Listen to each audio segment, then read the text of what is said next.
सत्य समाचार, तटस्थ समाचार, समाज बदल्ने हाम्रो अभियान। नमस्कार, यो हो टाइम समाचार। म वीरेन्द्र मन सुरु गरौँ दशैंको सुरुवातसँगै रमझम सुरु भएको सम्बन्धी प्रसङ्गबाट।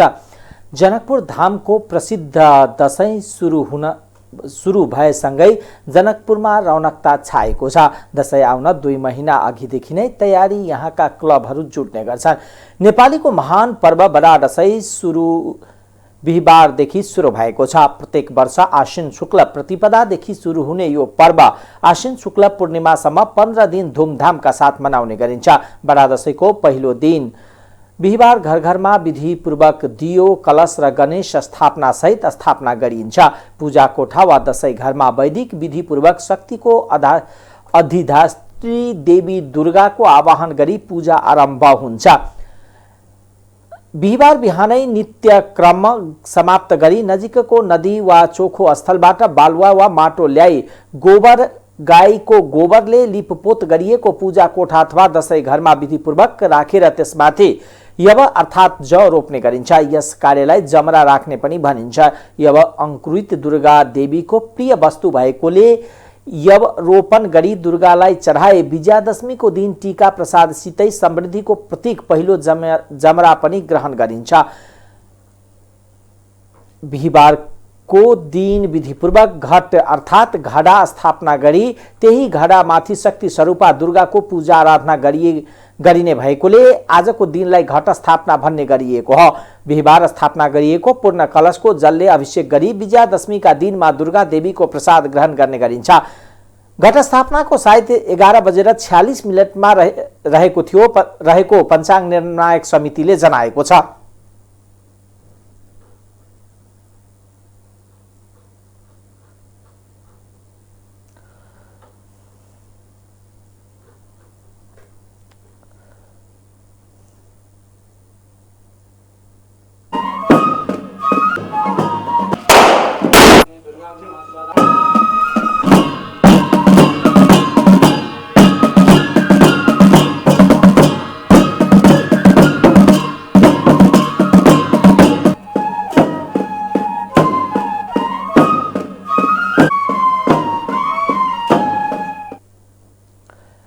नेपालमा कोरोना भाइरस सक्रिय संक्रमितको संख्या 15,000 मा झरेको छ। बिहिबार 911 जना संक्रमण मुक्त भएसँगै सक्रिय संक्रमितको संख्या 15,942 मा झरेको स्वास्थ्य तथा जनसंख्या मन्त्रालयले जनाएको छ। नेपालमा अहिलेसम्म 7,73,140 जना कोरोना संक्रमण मुक्त भएका छन्। त्यस्तै पछिल्लो 24 घण्टामा 805 जनामा कोरोना संक्रमणको पुष्टि भएको छ। 10,672 जनाको नमुना परीक्षण गर्दा 805 जना अर्थात् 7.54% मा संक्रमण देखिएको हो। बिहिबार थपिए सहित नेपालमा कोरोना संक्रमण पुष्टि हुनेको संख्या 8,93,072 पुगेको छ। यही अवधिमा थप 8 जना सक्रिय संक्रमितको ज्यान गएसँगै संक्रमणका कारण ज्यान गुमाउनेको संख्या 11,200 पुगेको छ। अहिले 329 जनाको आइसियु र 112 जनाको भेन्टिलेटरमा उपचार भइरहेको छ। यसैबीच पछिल्लो 24 घण्टामा 57,158 जनाले कोरोना विरुद्धको खोप लगाएका छन्। अहिलेसम्म 64,30,431 जनाले पूर्ण मात्रामा खोप लगाएका छन्। यो कुल जनसंख्याको 29.6% हो। त्यस्तै 80,08,854 जना अर्थात् 36.8% ले पहिलो मात्रा खोप लगाएका छन्।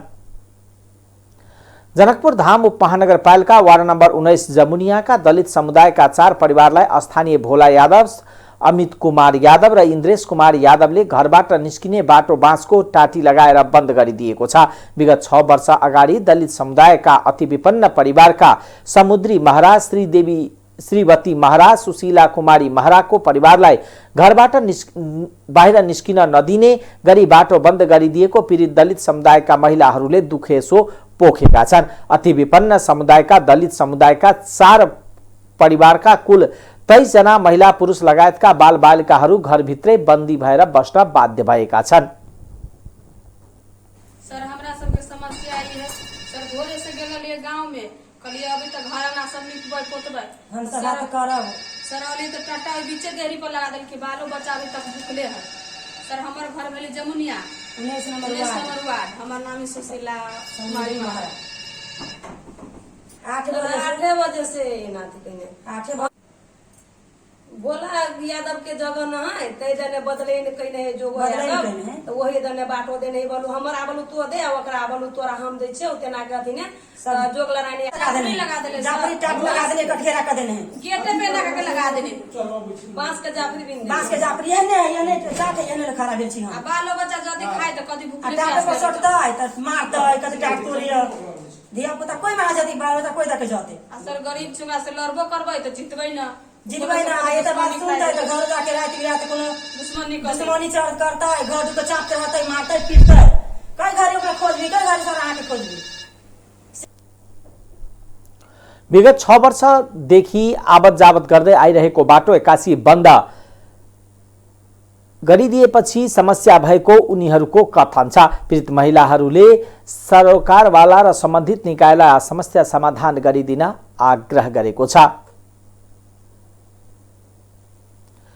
जनकपुर धाम उपमहानगरपालिका स्थित सोनिया धर्मशाला नजिक रहेको डाक्टर रवि रंजन प्रधानद्वारा सञ्चालित फिजिशियन केयर क्लिनिक बिहिबार घटस्थापनाका दिनदेखि जानकी विवाह मण्डपको प्रहरी चौकी पछाडि सारिएको उपलक्ष्यमा एक कार्यक्रमको बीचमा उक्त क्लिनिकको शुभारम्भ गरिएको छ। कार्यक्रममा जनकपुर धाम उपमहानगरपालिकाका राजनीति चिकित्सा पेशासँग सम्बद्ध व्यक्तिहरू समाजसेवी लगायतका व्यक्तिहरूको उपस्थिति रहेको थियो।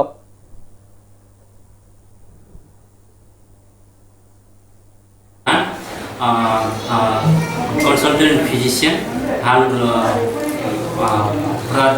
के हाल कोविड विशेष अस्पताल में कार्यरत छी र हमारे अखंडा क्लिनिक जे दरभंगा सिटी स्कैन नजीक के क्लिनिक जे सोनिया धर्मशाला नजीक के क्लिनिक अभी हम सब मरवा के पछाड़ी क्लिनिक साइड कर लेने छी आई ओकर आई उद्घाटन कर विभिन्न किस्म के बिरामी सबके करीब 50 जना बिरामी के निःशुल्क उपचार कर सेवा दिलिए आए के ओपनिंग के दिन में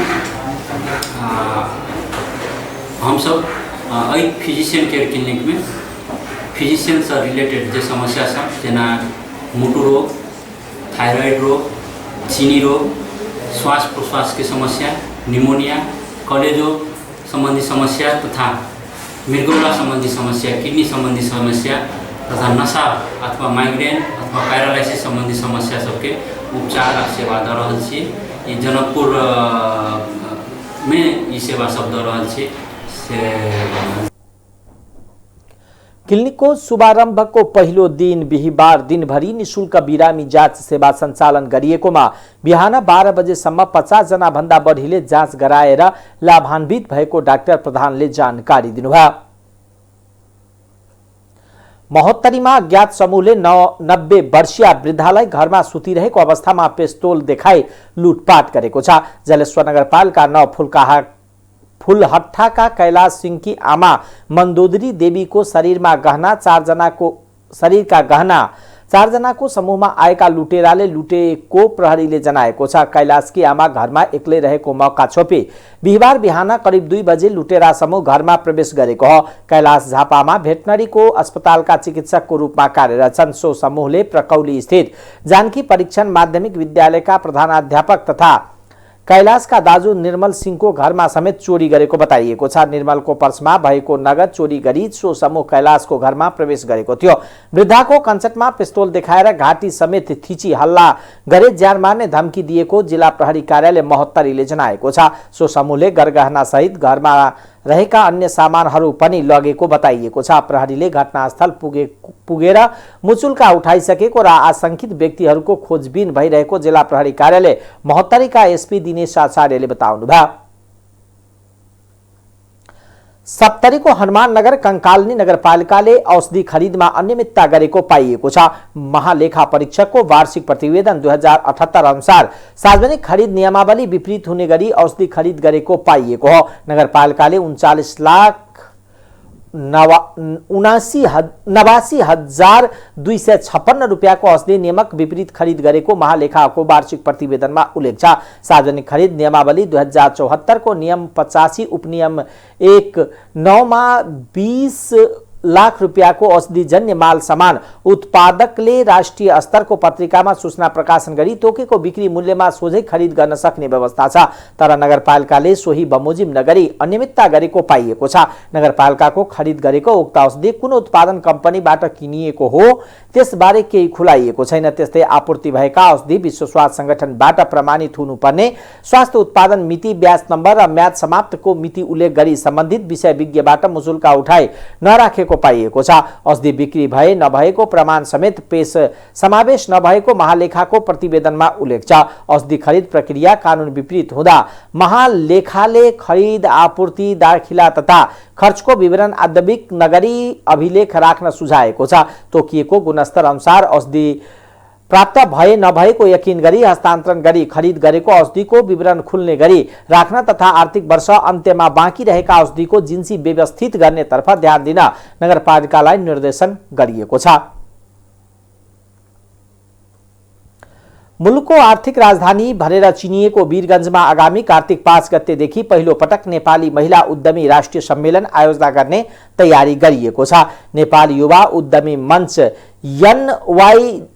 NYEF को आयोजनामा उद्यमशीलतामा नेपाली महिलाको सहभागिता बढाउने उद्देश्यले मोफसलमै पहिलो पटक सम्मेलन गर्न लागि सम्मेलनबाट महिलामा उद्यमशीलता प्रवर्धनमा सहयोग पुग्ने विश्वास लिएको छ। लेडीज सर्कल नेपालसँगको सहकार्यमा हुने उक्त सम्मेलनमा मुलुकभरका करिब 100 भन्दा बढी सफल महिला उद्यमीको सहभागिता रहने सम्मेलन संयोजक मनिषा सुनवारले जानकारी दिनुभयो। सम्मेलनमा विविध क्षेत्रमा सहभागी महिला उद्यमीको मेहनत, संघर्ष तथा सफलताको विषयवस्तु प्रस्तुति रहने लेडीज सर्कल नेपालका निवर्तमान अध्यक्ष रश्मि दासले बताउनुभयो। सम्मेलन मार्फत विभिन्न क्षेत्रमा व्यवसायमा सफल महिला उद्यमीको सफलता, संघर्ष र धैर्यताका अनुभव आदान प्रदान गरिनेछ। व्यवसायमा स्थापित उद्यमी र स्टार्टअप बीच हुने सम्मेलनबाट सहभागीलाई ज्ञान, सिप तथा क्षमता वृद्धिमा प्रोत्साहन मिल्ने अपेक्षा गरिएको NYEF वीरगञ्जका अध्यक्ष अनुप अग्रवालले जानकारी दिनुभयो। उद्यममा महिलाले भोग्नु परेका समस्यालाई उठान गर्ने र समाधानका उपायमा गहन छलफल गर्नु सम्मेलनको मूल उद्देश्य हो। सम्मेलनमा हुने विभिन्न सत्रका विषयवस्तु व्यवसायमा नवप्रवेशीका लागि प्रेरणाको स्रोत बन्न सक्ने दावी गरिएको छ। सम्मेलनमा सफल उद्यमी र स्टार्टअपहरू बीचको अनुभव साटासाटले व्यवसाय को क्रममा आउने समस्यालाई अवसरको रूपमा रूपान्तरण गर्ने दक्षता विकास हुने विश्वास आयोजकको छ। उद्यमीहरूको मेहनत, सङ्घर्ष तथा सफलताका विषय प्रस्तुत गरिनेछ। व्यवसायमा स्थापित उद्यमी स्टार्टअप बीच हुने सो एक दिने अन्तर्क्रियात्मक कार्यक्रमबाट सहभागीहरूलाई ज्ञान, सिप तथा क्षमता अभिवृद्धिमा प्रोत्साहन मिल्ने अपेक्षा गरिएको छ। उद्यमशीलताको क्रममा महिलाले भोग्नु परेका समस्यालाई उठान गर्ने र समाधानका उपायहरूमा गहन छलफल गर्नुपर्ने सम्मेलनको उद्देश्य हो। महिला उद्यमशीलता प्रवर्धनमा चुनौतीहरूको समाधान पहिल्याउँदै सम्भावना खोजीको निम्ति सरोकारका पक्ष तथा निकायहरूमा रचनात्मक पहल कदमीका बारेमा सम्मेलन महत्त्वपूर्ण हुनेछ। सम्मेलनमा 100 भन्दा बढी महिला उद्यमीको सहभागिता रहनेछ। विभिन्न क्षेत्रमा महिलामा सफल महिला उद्यमीहरूको सफलता र असफलतामा धैर्यता अनुभवहरू आदान प्रदान। अहिले पनि आर्थिक रूपमा महिलाको सहभागिता र सक्रियता न्यून भएको अवस्थामा आयोजना हुने गइरहेको सम्मेलनले उद्यमशीलता प्रवर्धन, नवपरिवर्तन र व्यावसायिक चुनौतीको सामनाको सामर्थ्य अभिवृद्धि गर्ने अपेक्षा गरिएको हो। जनसङ्ख्यामा आधा भन्दा बढी हिस्सा ओगट्ने महिलाको आर्थिक सशक्तिकरण नभए अर्थ सामाजिक विकास सम्भव नहुने आयोजकको निष्कर्ष छ।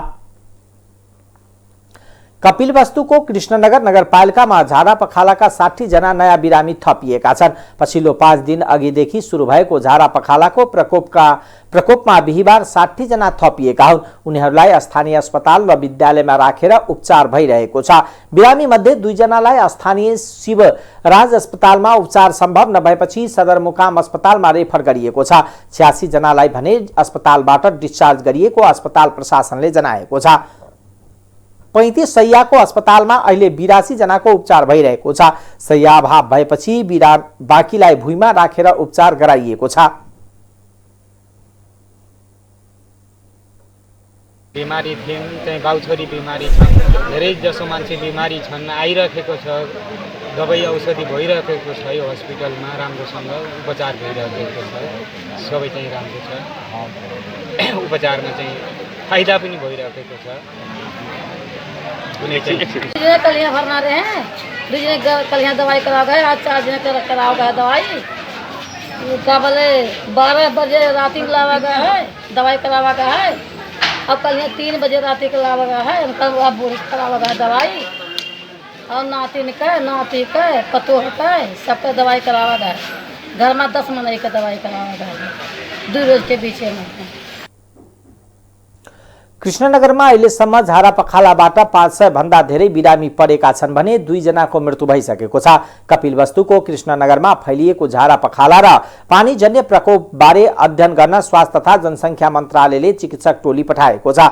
महामारी रोग विशेषज्ञ डाक्टर शशि कडेल, कौशल चन्द्र सुवेदी र WHO का तर्फबाट डाक्टर रविन गौतम सम्मिलित टोली प्रकोपजन्य स्थलको अध्ययन गर्न पठाइएको स्वास्थ्य तथा जनसंख्या मन्त्रालयका प्रवक्ता डाक्टर कृष्ण पौडेलले बताउनुभयो। प्रकोपको नियन्त्रण, व्यवस्थापन तथा थप अनुसन्धानका लागि औषधि तथा आवश्यक सामग्री सहित चिकित्सकको टोली बिहीबार बिहानै प्रभावित क्षेत्रमा परिचालित भएको डाक्टर पौडेलको भनाइ छ। प्रकोपबाट अहिलेसम्म 2 जनाको मृत्यु भइसकेको छ। झाडा पखालाको बिरामीको नम्बर सङ्ख्या चाहिँ बढ्दै गइरहेछ। हिजो एकछिन चाहिँ स्टेडी स्टेटमा थियो, कम थियो, तर आज बिहान 6 बजेदेखि फेरि भर्ती बढ्दै गइरहेछ। अहिले हामीसँग यो अस्पतालमा चाहिँ 140 भन्दा बढी बिरामीहरू उपचाररत हुनुहुन्छ। त्यसमा पनि लगभग 85-90 जनालाई नसाबाट आइभी मेडिकेसन भइरहेको छ र मुखबाट खान सक्ने औषधिहरू अस्पतालभन्दा अलिकति परको स्कुलमा त्यहाँ 2-3 जना स्वास्थ्यकर्मीको उसमा निगरानीमा मुखबाटै औषधि खाने गरिरहेका छन्। उहाँहरूको इम्प्रुभमेन्ट भएपछि अब्जर्भेसनमा 2-3 घन्टा राखेर घर पठाउने गर्छौँ हामीले होइन। यहाँ आउने बिरामीको सङ्ख्या भनेको अहिलेसम्म लगभग 240 जनाको हाराहारीमा छ। त्यसमा पनि लगभग 20 जनाको रिफर भएको छ। सिरा अस्पतालमै कुनै पनि त्यसो मोर्टिलिटी भएको छैन। बाहिर चाहिँ मोर्टिलिटी भएको सुनेको छ र हो पनि 2 जना, एउटा 40 वर्षीय पुरुष र एकजना 5 वर्षीय पुरुषको चाहिँ मृत्यु भएको छ। यो तीनै तहबाट पालिका, जिल्ला र प्रदेश तहबाट तीनै तहबाट चाहिँ सहयोग कार्यक्रम जारी छ। जनशक्ति पठाउने, औषधि पठाउने अनि अरू लजिस्टिकहरूको उसमा पनि सहयोग भइरहेको छ। अहिले पनि प्रदेशबाट प्रदेश स्वास्थ्य सचिव डाक्टर विकास देवकोटा पनि आइपुग्नु भएको छ र उहाँसँगै स्वास्थ्य निर्देशक डाक्टर विनोद कुमार गिरी पनि आउनुभएको छ। उहाँहरूले पनि जनशक्ति लगायत लिएर केही अति आवश्यक चाहिने मेडिसिनहरू पनि लिएर आउनुभएको छ। त्यसै गरी जिल्लाबाट पनि जनस्वास्थ्य अधिकृत हेमराज पाण्डेको नेतृत्वमा 2 जना चिकित्सक सहित र अरू नर्सहरूसँगै उहाँहरूले पनि औषधिहरू लिएर आइपुग्नु भएको छ। उहाँहरूको प्रकोप फैलिएको ठाउँमा थप सजगता अपनाउन र पानी उमालेर मात्र पिउन माइकिङ गरेर अनुरोध गरेको प्रवक्ता पौडेलले बताउनुभयो। नेपाली सेना, नेपाल प्रहरी, सशस्त्र प्रहरी एवं प्रादेशिक जिल्ला तथा स्वास्थ्य कार्यालयको आपसी समन्वयमा औषधि जनशक्ति परिचालन गरी झारा पखाला नियन्त्रणका लागि प्रयास भइरहेको उहाँले बताउनुभयो। दुर्गा पक्ष सुरु भएसँगै देशभरका शक्तिपीठमा भक्तजनको चहल पहल बढेको छ। गत वर्ष दुर्गा पक्षका बेला कोरोनाको जोखिम बढेकोले भक्तजनलाई दर्शन गर्न असहज थियो। यस वर्ष कोरोनाको जोखिम कम हुँदै गएकोले शक्तिपीठमा बिहानैदेखि भक्तजनको भिड लागेको हो। विगत वर्षमा काटिएको घट स्थापनाको दिनको सार्वजनिक बिदा यस वर्षदेखि सरकारले फेरि दिन थालेकोले पनि शक्तिपीठमा भक्तजनको भिड लागेको हो। नवरात्रा नपरेका बेला पनि देवीको मन्दिरमा भक्तजनको भिड लाग्छ। शरद ऋतु पर्ने आश्विन शुक्ल पक्ष देवीको पूजा आराधनाका लागि उत्तम समय मानिन्छ। यो बेला वर्षा सकिएर वातावरण पनि रमाइलो र घमाइलो देखिन्छ। बडा दशैंका रूपमा समेत मनाइने यो नेपालीको राष्ट्रिय चाड हो। बडा दशैंको पहिलो दिनदेखि नै घर घरमा घट स्थापना गरी नवदुर्गाको विशेष पूजा आराधना गरिन्छ। बिहिबार घट स्थापनाको सायद बिहान 11:46 रहेको थियो। दिनभरि चित्रा नक्षत्र र वैधिकता योग परेकोले घट स्थापनादेखि शान्ति गर्नुपर्ने शास्त्रीय विधि रहेकोले समितिका अध्यक्ष प्राध्यापक कृष्ण अधिकारीले बताउनुभयो। चित्रा नक्षत्रको स्वामी त्वष्टा अर्थात् विश्वकर्मा र धृत्री योगका स्वामी अदितिको पूजा आराधना गरेर दोषमुक्तका लागि शान्ति गर्नुपर्दछ।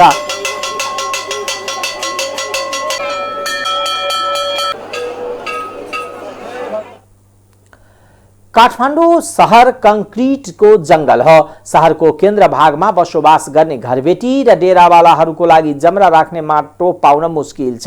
तर पशुपतिनाथ मन्दिर वरपर बागमतीको पवित्र जलद्वारा सिंचित बालुवामा जमरा राख्ने चलन पनि काठमाडौँमा मौलाउँदै जान थालेको छ। जमरा राख्नका लागि खोलामा बालुवा खोज्नेहरूको भिड निकै रोचक देखिन्थ्यो। घटस्थापनाको बिहानै बागमती किनारमा बाल्टी लिएर बालुवा खोजिरहेको मानिसहरूको भिड देखियो। उनीहरूले घटस्थापनाका दिन बालुवा लिनका लागि आएको बताए।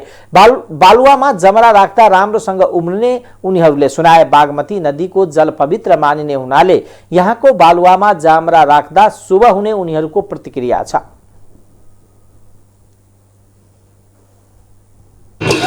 अनि रमाइनीकै माटो किन भन्ने कुरामा चाहिँ रमाइनी आज रथस्थापनाको पहिलो दिन रमाइनीमा मेला पनि लाग्छ।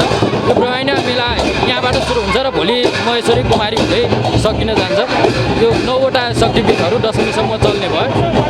त्यसैले चाहिँ आज रमाइनी आएको दिन मान्छेहरूले यहाँको माटो नै घरमा लगेर बिउ राख्ने इच्छा गर्छन्। बिहिबारदेखि औपचारिक रूपमा दशैं सुरु भएको छ। घटस्थापनाका दिन धान, मकै, जौ, गहुँ आदिको जमरा राख्ने गरिन्छ र टीकाको दिन अक्षता र जमरा लगाएर दशैं मनाउने गरिन्छ।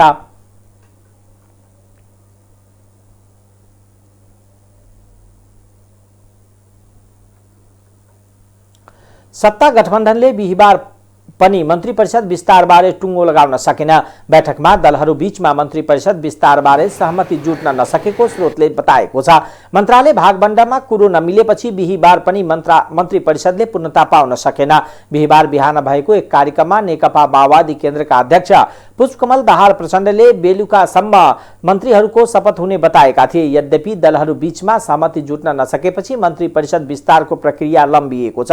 स्रोत का अनुसार फेरि गठबन्धनमा आबद्ध दलभित्र आन्तरिक छलफलपछि मन्त्री परिषदको टुङ्गो लाग्ने छ। यद्यपि गठबन्धनले प्रदेश 1 र बागमती प्रदेशका मुख्यमन्त्रीहरू परिवर्तन गर्ने निर्णय गरेको छ। दुवै प्रदेशमा नेकपा यसलाई मुख्यमन्त्री दिने निर्णय भएको प्रधानमन्त्रीको सचिवालय स्रोतले जनाएको छ। यसअघि कांग्रेसले 8, माओवादीले 5, नेकपा एकीकृत समाजवादी र जसपाले 4-4 मन्त्रालय लिने सहमति भएको थियो। कांग्रेसले गृह, परराष्ट्र, कानून, स्वास्थ्य तथा जनसंख्या मन्त्रालय लिइसकेको छ। अब संचार तथा सूचना प्रविधि, रक्षा, महिला तथा बालबालिका र युवा तथा खेलकुद मन्त्रालय कांग्रेसले लिनेछ। माओवादी केन्द्रले अर्थ, ऊर्जा, जलस्रोत तथा सिंचाई मन्त्रालय लिइसकेको छ।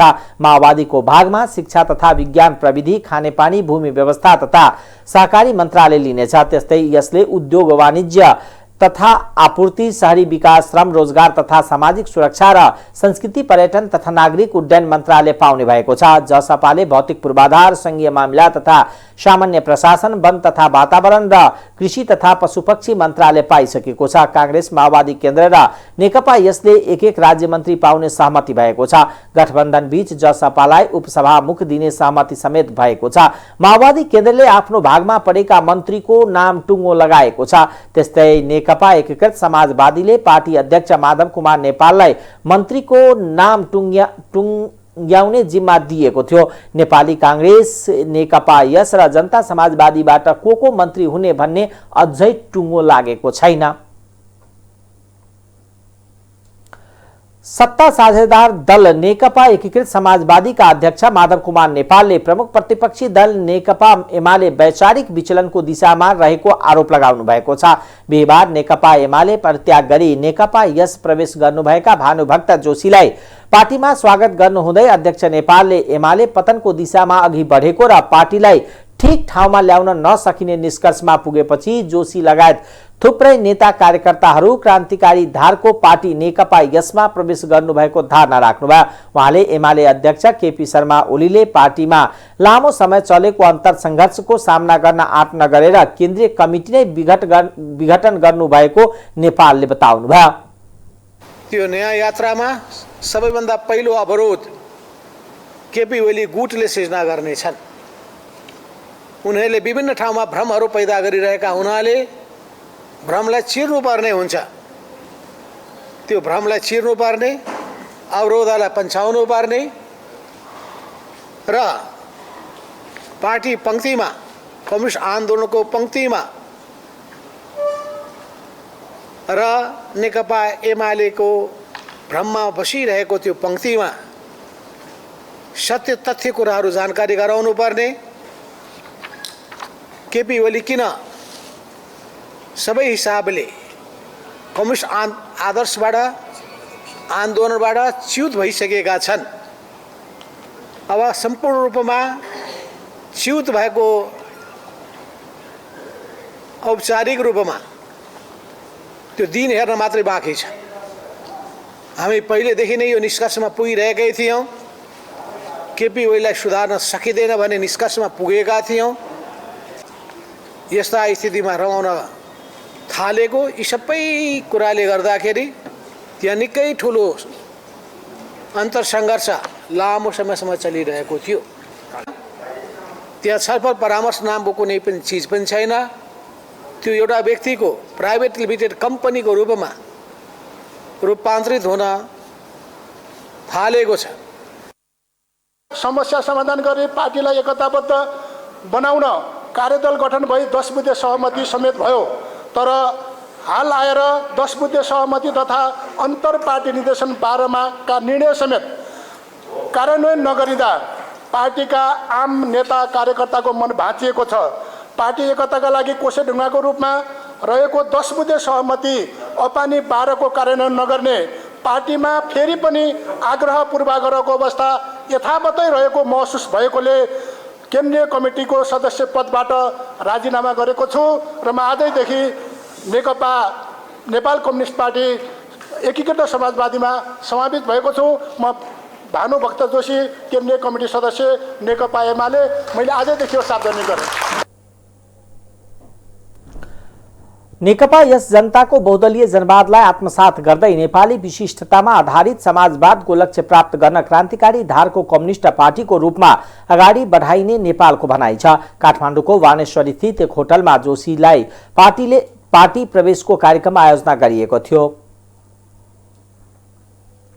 लोकतान्त्रिक समाजवादी पार्टी लोसपाका अध्यक्ष महन्त ठाकुरले सरकारमा सहभागी हुने बारे आफ्नो पार्टीमा अहिलेसम्म कुनै निर्णय नभएको बताउनु भएको छ। सरकारमा लोसपा पनि 2 मन्त्री सहित सहभागी हुने चर्चा चलिरहेको बेलामा अध्यक्ष ठाकुरले यस्तो प्रस्ताव दिनुभएको हो। बाराको कलैयामा बिहिबार लोसपाको जिल्ला पार्टी कार्यालयको उद्घाटन गर्दै अध्यक्ष ठाकुरले सरकारमा जाने कुरामा अहिलेसम्म पार्टीले कुनै निर्णय नै नगरेको बताउनुभयो। प्रधानमन्त्री शेरबहादुर देउवाबाट सरकारमा सहभागिताको लागि औपचारिक आग्रह पनि नआएको ठाकुरले प्रश्न पार्नुभयो। फरक प्रसङ्गमा लोसपा अध्यक्ष ठाकुरले उपेन्द्र यादवले नै जसपा पार्टी फुटाएको आरोप समेत लगाउनुभयो।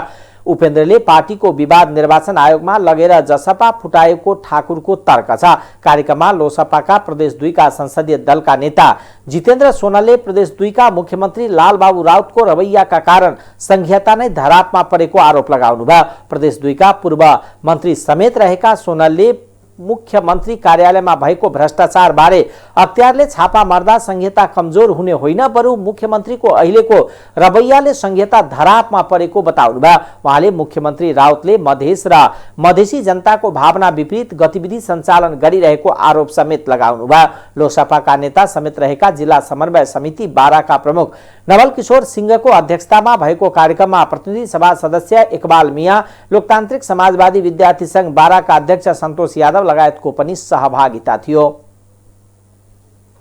काठमाडौँ उपत्यकामा सञ्चालित सार्वजनिक सवारी साधनको भाडामा वृद्धि भएको छ। बागमती प्रदेशको भौतिक पूर्वाधार विकास मन्त्रालयले बुधबार काठमाडौँ उपत्यका सहित बागमती प्रदेशमा सञ्चालित सार्वजनिक सवारी साधनको भाडा वृद्धि गरेको हो। बागमती प्रदेशमा 13 जिल्ला छन्। काठमाडौँ उपत्यका बाहिरको हकमा 23% भाडा वृद्धि गरेको बागमती प्रदेश सरकारले काठमाडौँ उपत्यकामा भने किलोमिटरका आधारमा भाडा बढाएको हो। उपत्यकाभित्र सार्वजनिक सवारी साधन 0 किलोमिटरदेखि 5 किलोमिटरसम्म 18, 10 किलोमिटरसम्म 23, 15, 15 किलोमिटरसम्म 27 र 20 किलोमिटरसम्म 30 र 20 किलोमिटर भन्दा माथि 35 रुपियाँ भाडा दर कायम गरेको छ। भौतिक पूर्वाधार यातायात मन्त्रालयले विक्रम सम्वत 2078 असार 27 को मन्त्री स्तरको निर्णय अनुसार यातायात व्यवस्था विभागबाट विक्रम सम्वत 2078 असार 29 गते अन्तर प्रदेश रुटको भाडा समायोजन गरेर प्रदेशभित्र सञ्चालन हुने छोटो रुटको हकमा प्रदेश सरकारबाट नै भाडा समायोजन गर्नुपर्ने कानुनी व्यवस्था गरेको थियो। नेपाल यातायात व्यवसायी राष्ट्रिय महासंघका महासचिव सरोज सिटौलाले सार्वजनिक सवारी साधनमा भाडा वृद्धि गरे पनि ट्याक्सीको हकमा भाडा वृद्धि नगर्नु दुःखद भएको बताउनुभयो। ट्याक्सीमा पनि वैज्ञानिक भाडा दर कायम गर्नुपर्ने उहाँको भनाइ थियो। देशमा काम नभएको र घर परिवारलाई वर्ष दिनको चाड मनाइदिने उद्देश्यले सुदूर र पश्चिम प्रदेशका युवा मुगलान पसेका छन्। घर देश फर्किनेहरू भिडमा परदेश जानेहरूको संख्या उत्तिकै बाक्लो छ। फरक के छ भने यताबाट जानेहरू कतिपय त परिवारकै बोकेर परदेशिएका छन् भने चाडपर्व मनाउन आर्थिक जोहो नभएकोले उतै गएर काम पनि गर्ने साहुसँग खर्च मागेर दशैं पनि मनाउने सुरसारमा उनीहरू देखिन्छ। कैलालीको गौरी फान्टा, कञ्चनपुरको गड्डा चौकी, बैतडीको झुलाघाट, दार्चुलाको पुल घाटबाट नेपाल भारत आवत जावत गर्ने सरकारले अनुमति दिएको छ। विगतमा दशैंको मुखमा उपचार वा कुनै आकस्मिक बाहेक कामका लागि भारत जानेको संख्या न्यून हुने भए पनि 2 वर्ष यता कोरोनाका कारण चाडपर्वको प्रवाह नगरी भारत पस्नेहरू थुप्रै छन्। कमाएर ल्याउने हैन, चाड मनाउने बाध्य भएर परदेशिनु परेको उनीहरूको गुनासो छ। कैलालीसँग जोडिएका गौरी फान्टा नाका भएर सुदूरपश्चिमेलीहरू दैनिक 200 बढी भारत गइरहेका छन्। कामको सिलसिलामा काम गर्नलाई दसैँ तिहार त सामने थियो, त्यही पनि अब घरको परिस्थितिको हिसाबले आफ्नो गाउँमा रोजगारी नमिल्ने हुँदाखेरि त्यही भएर इन्डियाको रोजगारी चलाउन जाँदैछ। जय भोलि पर्सि दसैँ आउँदैछ, सबै फर्किँदैछन्, तपाईँ जाँदै हुन्छ, कस्तो मन हुँदैछ? मन त अब भइरहेछ होइन साह्रै, त्यही पनि रोजगारी छैन, के गर्ने घरको परिस्थितिको अनुसार जानै पर्ने हुन्छ। त्यही भएर अधिकांश त फर्किन्छन् है अहिले? हजुर, फर्किने त धेरै छन् आजकल, सबैले के गर्ने, जानुपर्छ नि। सरकारले के पनि रोजगारी व्यवस्था गरेको छैन, त्यही भएर हो। रोजगारीको व्यवस्था गरिरहेको छैन सरकारले। अब राहत दिन्छ पनि यहाँ मान्छे देखेर राहत दिँदैछ। त्यस्तो अवस्था भएर अहिले हामीले दसैँको टिका छोडेर पनि इन्डिया जानुपर्छ। कस्तो? लम्पीचुगा नगरपालिका 9 पर्तापुर एकलबरुवा। त्यही अब दसैँ आउँदैछ, नेपालीको ठुलो चाड हो। के गर्ने सर, दसैँ आयो भने हामी त आर्थिक स्थिति नै कमजोर छ, नगरे नहुने। नेपालमा कुनै रोजगार छैन, कमाएर खान जानै पर्यो सर होइन। नेपालले रोजगार दियो होइन। जस्तै अब अहिले त अधिकांश इन्डियाबाट फर्किन्छन् दसैँ भनौँ, तपाईँ जाँदै हुन्छ होइन, कस्तो मन कस्तो हुँदैछ? अनि घरकाले के भन्छ? बालबच्चालाई छोडेर बस्नु मन लाग्छ नि सर, आफ्नो फ्यामिलीसँग राम्रोसँग रमाएर दसैँमा खाने सबैलाई रहर हुन्छ, हामीलाई त्यो पनि नसुन्नु छैन, जानै पर्ने हुन्छ। स्थिति त्यस्तो छ। घरकाले के भनेन नि बेला? के गर्ने त, अब रोक्नु भनिरहेको थिएँ, अब मान्दै, अब घरमा खर्च पनि छैन, जानै पऱ्यो। उता गएपछि अब उहाँ त हल्का 10-15 दिन काम गरेर साउलाई अलिकता एडभान्स मागेर घरमा पठाइदिएपछि बच्चाहरूले खान्छन्, मजा हुन्छ। चाडपर्व अघि भारत पस्ने धेरै जसो रोजगारीकै लागि गइरहेका छन् भने केही मात्र उतै बसोबास रहेको सीमामा खटिएका सुरक्षाकर्मी बताउँछन्। सुर्खेतको काक्रेबिहार स्थित भग्नावशेषको पुनर्निर्माणको काम सकिएको छ। नेपालको एकमात्र संरक्षित वन काक्रेबिहारमा रहेको भग्नावशेषलाई पुरातत्व विभागबाट खनन गरी पुनर्निर्माण सुरु भएको 17 वर्षपछि पुनर्निर्माण सकिएको हो। काक्रेबिहारको पुनर्निर्माण 2061 सालदेखि थालिएको थियो, तर उक्त कामले पूर्णता नपाएपछि दोस्रो पटक 2072 सालदेखि फेरि पुनर्निर्माणको काम सुरु गरिएको थियो। सुर्खेतको काक्रेबिहार भग्नावशेषको गरिएको अध्ययन अनुसार करिब 13 को दशकतिर यसको स्थापना भएको अनुमान गरिएको छ। भग्नावशेषमा बुद्ध, शिव पार्वती लगायतका धेरै मूर्तिहरू कुदिएका छन्। 2057 साल अघिसम्म यत्र तत्र अवस्थामा यलपत्र परेको काक्रेबिहारको विकासका लागि पुरातत्व विभागले पहल गरेको थियो। काक्रेबिहारको बारेमा कुनै स्पष्ट गुरु योजना निर्माण नगरिएको भए पनि काक्रे बिहारलाई शिखर शैलीको मन्दिर स्थापना गर्ने लक्ष्य राखी 2072 सालमा पुनर्निर्माणको काम तीव्रता दिएको थियो। 105 फिट उचाइ शिखर शैलीको मन्दिर निर्माण गर्ने लक्ष्यसहित सुरु गरिएको काक्रे बिहार पुनर्निर्माण कार्य सम्पन्न गरिए पनि हस्तान्तरण हुन भने बाँकी रहेको वीरेन्द्रनगर नौका वार्ड अध्यक्ष सुरेश कुमार मानन्दरले बताउनुभयो। 2072 सालमा 8 करोड 18 लाख रुपियाँमा काठमाडौँको सिद्धि बाबा कन्स्ट्रक्सनले काक्रे बिहार पुनर्निर्माणको जिम्मा लिएको थियो। यसअघि छरिएर रहेको पत्थरहरूमा कुदिएका विभिन्न आकर्षक आकृतिहरूलाई प्रयोग गरेर काक्रे बिहार खडा गरिएको हो। अहिले काक्रे बिहार परिसरमा चौकीदार, सरसफाई, टिकट लगायतको जिम्मा वार्ड नम्बर 9 का कार्यालयले लिएको छ। यता पर्यटकीय गतिविधि बढाउनको लागि वीरेन्द्रनगर नगरपालिकाले काक्रे बिहार क्षेत्रमा चिडियाखाना निर्माण गर्न थालेको छ। नगरपालिकाले काक्रे बिहारमा पर्यटकलाई थप आकर्षित गर्न 11 लाख रुपियाँ बजेटमा मिनी चिडियाखाना स्थापनाको काम थालेको हो, जसका लागि कम्पाउन्ड वाल निर्माणको काम सुरु भएको डिभिजन वन कार्यालय सुर्खेतका प्रमुख गोविन्द प्रसाद दाहालको भनाइ छ। सुरुवात चाहिँ लगभग 72 सालबाट सुरुवात भएको टेन्डर प्रक्रिया प्राप्ति विभाग टेन्डर निकालेर लगभग 8.5 करोडको चाहिँ योजनामा निर्माण कार्य सुरु भयो र बीचमा त्यस्तो अलिकति केही समस्या बन्यो। जस्तो मन्दिर निर्माण गर्ने क्रममा बीचमा भूकम्पले पनि समस्या गरायो। यहाँ जुन मन्दिर निर्माण गर्ने कालीगढहरू चाहिँ यहाँ आउने कालीगढहरू देशैभरि त्यो समस्या बन्यो र विशेष गरी काठमाडौँ भ्यालीमा पुरातात्विक मठ मन्दिरहरू भत्किएपछि अनि यहाँ आउने कालीगढ लगभग काठमाडौँ भक्तपुरतिर रोकिएको अवस्था भयो र ठेकेदारले समयमा काम सम्पन्न गर्न सक्नु भएन र पछिल्लो समयमा सबै ठाउँबाट चाहिँ हामी त्यसलाई चाहिँ अलि तदारुकता साथ चाहिँ अगाडि बढायौँ। स्थानीय वीरेन्द्रनगर नगरपालिका, प्रदेश र त्यसमा गार्डेनिङ र अलिकता बाहिरी चाहिँ तारबार अन्तिम चरणमा छ र त्यसरी नै अगाडि बढ्छ। उतापट्टि देब्रेपट्टिको सिमसारमा हामी अब त्यहाँ तलाउ जलाशय बनाउँछौँ, विभिन्न देशका चराहरू आउँछन् त्यहाँ, त्यो पनि काम छ र अहिले त्यो त्यहाँभित्र भएका वन्यजन्तु र त्यहाँको वनस्पतिको चाहिँ संरक्षण गर्नको लागि भनेर अहिले कम्पाउन्ड वाल प्रदेश सरकारको लगानीमा ठेक्का भर्खरै चाहिँ 8-10 महिना भयो ठेक्का लगाएर काम सुरु भएको। रैथाने वन्यजन्तु विस्थापित नहुने भन्ने उद्देश्यले उनीहरूका लागि पिउने पानीको पोखरी र आहाराका लागि बोट बिरुवा र बस्नका लागि वासस्थान निर्माण गरी तात्कालका लागि चिडियाखानामा जरायो, दुम्सी, खरायो, मृग र चरा लगायतका वन्यजन्तु रहनेछ।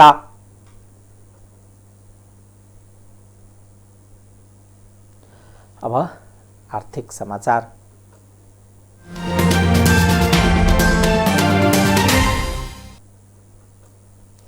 बढ्दो व्यापार घाटा र घट्दो विदेशी विनिमयका कारण बाह्य क्षेत्रमा दबाव पर्न थालेपछि सरकारले विदेश जाने नेपाली नागरिकले साथमा 500 अमेरिकी डलर लैजाने पाउने व्यवस्था परिवर्तन गर्दै अध्यागमन कार्यविधि हेरफेर गरेको छ। मन्त्री परिषदको बैठकले गरेको कार्यविधि हेरफेरसँग अब खाडी मुलुक, सार्क राष्ट्र साथै मलेसिया र थाइल्याण्डमा जाने नेपालीले 250 अमेरिकी डलर मात्र साथमा लैजान पाउने भएका छन्। शोधान्तर स्थिति घाटामा गएपछि विदेशी विनिमय सिंचित दबावमा पर्न थालेपछि सरकारले अध्यागमन कार्यविधि हेरफेर गर्दै नयाँ व्यवस्था गरेको हो। यसअघि अध्यागमन कार्यविधि 2065 अनुसार पर्यटकीय वा अन्य प्रयोजनका लागि विदेश जाने नेपालीको हकमा सबै देशमा 1500 अमेरिकी डलर वा त्यस बराबरको विदेशी मुद्रा लैजान पाउने व्यवस्था गरेको थियो।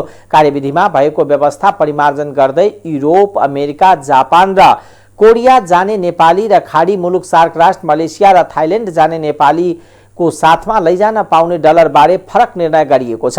अब युरोप, अमेरिका र जापान, कोरिया जाने नेपालीले खर्च बेहोर्ने व्यक्ति वा संस्थाले सबै बेहोरा खुलेको पत्र वा साथमा न्यूनतम 500 अमेरिकी डलर वा त्यस बराबरको विदेशी मुद्रा सटही गरेको प्रमाण देखाउनु पर्नेछ। खाडी मुलुक, सार्क राष्ट्र, मलेसिया र थाइल्याण्ड जाने नेपालीले खर्च बेहोर्ने व्यक्ति वा संस्थाले सबै बेहोरा खुलेको पत्र वा साथमा न्यूनतम 250 अमेरिकी डलर वा त्यस बराबरको विदेशी मुद्रा सटही गरेको प्रमाण देखाउनु पर्नेछ। यी बाहेक अन्य मुलुकमा जान नेपालीले 500 अमेरिकी डलर लैजान पाउनेछन्। त्यसरी डलर वा अन्य विदेशी मुद्रा लैजाँदा नेपाल राष्ट्र बैंकबाट स्वीकृत स्वीकृति प्राप्त क वर्गको बैंकबाट सटही गर्ने र सटही गर्दा व्यक्ति स्वयं उपस्थित भएर आय स्रोत खुलाउनु पर्ने अनिवार्य व्यवस्था समेत गरेको छ। गृह मन्त्रालय अध्यागमन शाखा प्रमुख जगदीश अर्यालका अनुसार संशोधित कार्यविधि बिहीबारदेखि नै लागू भएको छ। उहाँका अनुसार गृह मन्त्रालयले अध्यागमन विभागलाई पत्र लेखेर नयाँ व्यवस्था कार्यान्वयन गर्न भनेको हो। नेपाल राष्ट्र बैंकले यसअघि भारु बाहेकको अन्य सटहीमा कडाई गरेको थियो। अधिकांश बैंकका प्रमुखहरूलाई डाकेर अब उपरान्त $200 भन्दा बढी नगद सटही नगर्न निर्देशन दिएको थियो। पासपोर्टको फोटोकपी राखेर मात्र सटही सुविधा दिने गरिएको छ। अहिले विदेशी मुद्रा सिंचित निकै घटेकोले राष्ट्र बैंकले सटही सम्बन्धी नियममा कडाई गर्दैछ। आर्थिक वर्ष 2078-79 को पहिलो महिनाको आयातलाई आधार मान्दा बैंकिङ क्षेत्रसँग रहेको विदेशी विनिमय सिंचितले 9 महिना 10 दिनको वस्तु आयात र 8 महिनाको वस्तु तथा सेवा आयात धान्न मात्र पुग्ने राष्ट्र बैंकले बताएको छ। ज्येष्ठ महिनासम्म विदेशी मुद्राको सिंचित 14 महिनाको वस्तु आयात धान्न सक्ने थियो। गत असार महिनासम्म 13 खर्ब 79 अर्ब 3 करोड रुपियाँ विदेशी मुद्रा सिंचित गरेको छ। साउनसम्म आइपुग्दा 3.2%ले घटेर 13 खर्ब 53 अर्ब 82 करोड रुपियाँ काम गरिएको छ। साउन महिनामा कुल विदेशी विनिमय सिंचित मध्ये नेपाल राष्ट्र बैंकका 12 खर्ब 6 अर्ब 51 करोड रुपियाँको र अरू बैंक तथा वित्तीय संस्थामा 1 खर्ब 47 अर्ब 31 करोड रुपियाँ छ। अब अन्तर्राष्ट्रिय समाचार।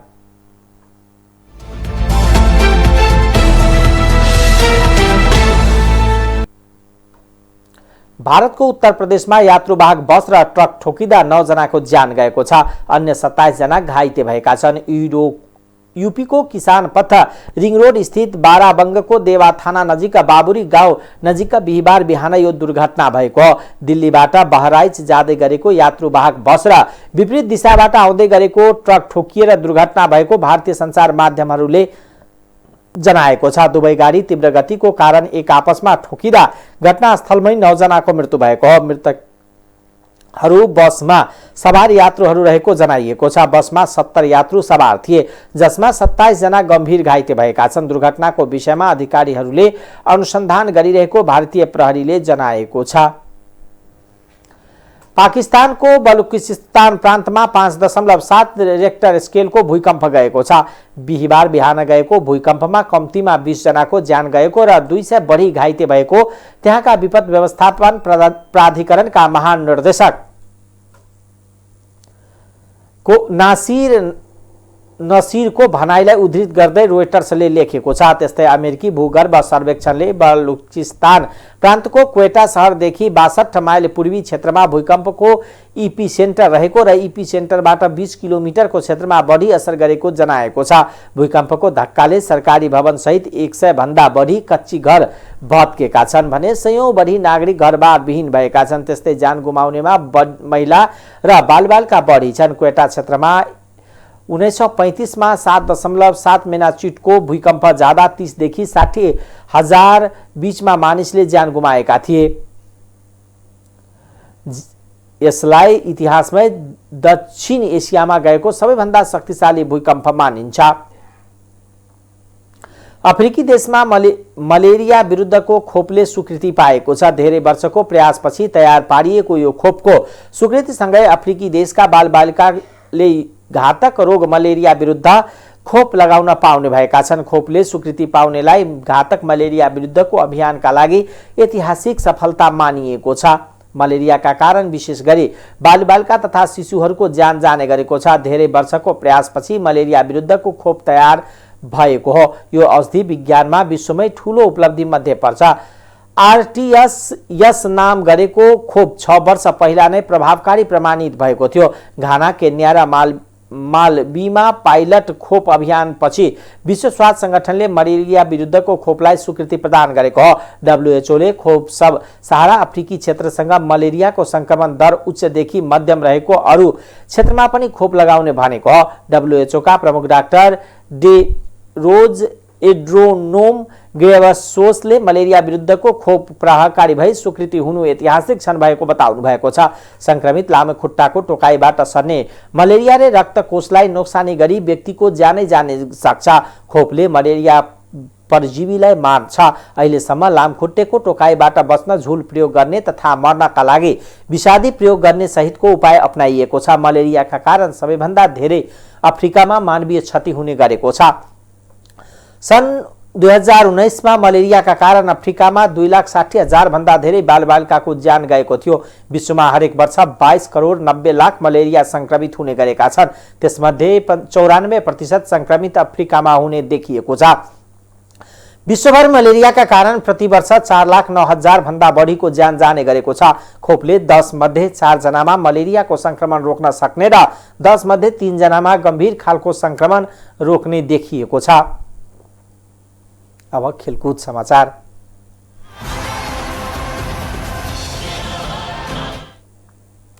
पोखरा राइनोज चौथो संस्करणको Everest premier league EPL T20 क्रिकेटको फाइनलमा प्रवेश गरेको छ। बिहिबार भएको दोस्रो क्वालिफायरमा भैरवा ग्लाडियर्सलाई 7 विकेटले हराउँदै पोखरा उपाधि नजिक पुगेको हो। त्रिवी क्रिकेट मैदानमा भैरवाले दिएको 120 रनको सामान्य लक्ष्य पोखराले मात्र 3 विकेट गुमाएर 8 बल अगाडि नै भेट्टायो। पोखराले अब उपाधिका लागि चितवन टाइगर्ससँग खेल्नेछ। फाइनल खेल पर्सि शनिबार दिउँसो 12:15 बजे त्रिवी क्रिकेट मैदानमा हुनेछ। प्रतियोगिताको विजेताले 50 लाख र उपविजेताले 15 लाख रुपियाँ पाउने आयोजकले जनाएको छ।